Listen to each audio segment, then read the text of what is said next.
A cop pulls you over for speeding. Fascist? A security guard tells you no smoking here. Proto-fascist? An Apple Store employee won't give you your rightful AppleCare refund. Diet fascist? In today's news cycle, no person is called a fascist more than this man, Donald Trump. If a substantial number of educated people agree that he's a fascist, why hasn't this whistleblowing changed his political momentum? Why has he been able to shake it off like it ain't no thing? Perhaps it's because most people don't really know what fascism is. The Oxford English Dictionary defines fascism as an authoritarian and nationalistic right-wing system of government and social organization. That leaves a lot of room for interpretation. So let's consider the historical etymology of fascism. That starts with the early Roman Republic.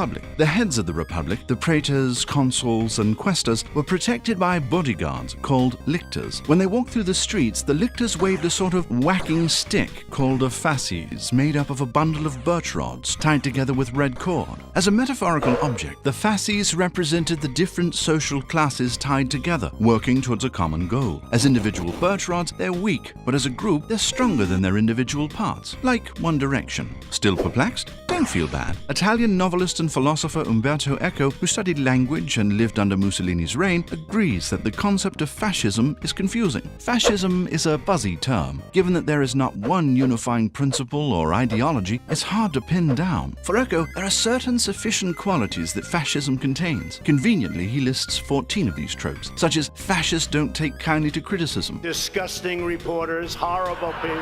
They appeal to nationalism through xenophobia. He's a Mexican. We're building a wall between here and Mexico. They're built on a frustrated middle class. Middle income in this country is being decimated. Fascism gains steam through selective populism. Minority rights are given up for the larger group. Total and complete shutdown of Muslims entering the United States. Newspeak, or simplified, digestible ways of communication, rules fascist discourse. We're going to win for the country. We're going to win, and we're not stopping. Who likes me in this room?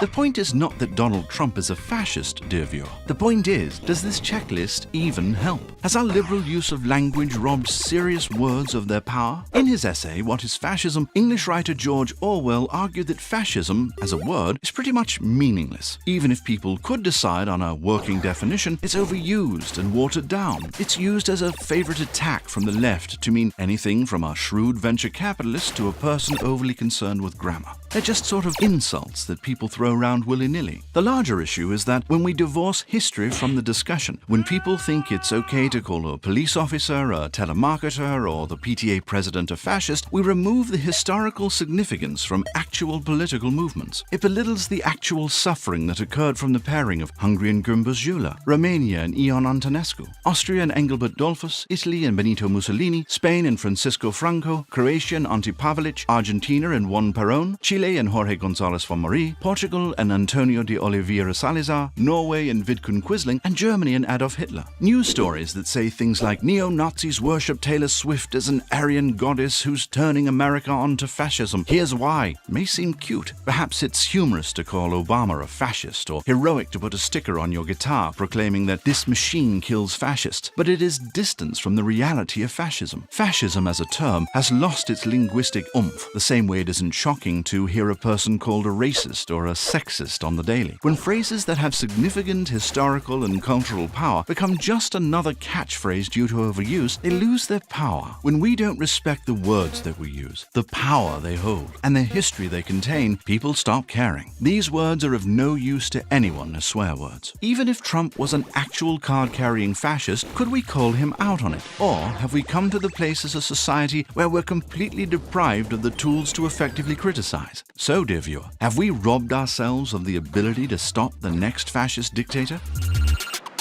Hello, dear viewer. Thanks for watching. Want to fend off tendencies towards fascist dictators? Put your energy towards greater expression and pluralism by building a beautiful website on Squarespace. Squarespace has made it easy for anyone to make a glorious website, and they're giving you 10% off your first order when you use the offer code 8bit. With glorious templates and easy-to-use tools, they've made it simple to create the website you want. Go to squarespace.com/8bit or use the link in the description below to sign up today. You'll get a free 14-day trial and you can see for yourself. Don't forget to use the offer code 8bit to get 10% off your order. And we're working on more great videos for you, so if you're not already a subscriber, be sure to give Mussolini's tummy a poke by clicking here. You'll be taken to our channel page, where you can find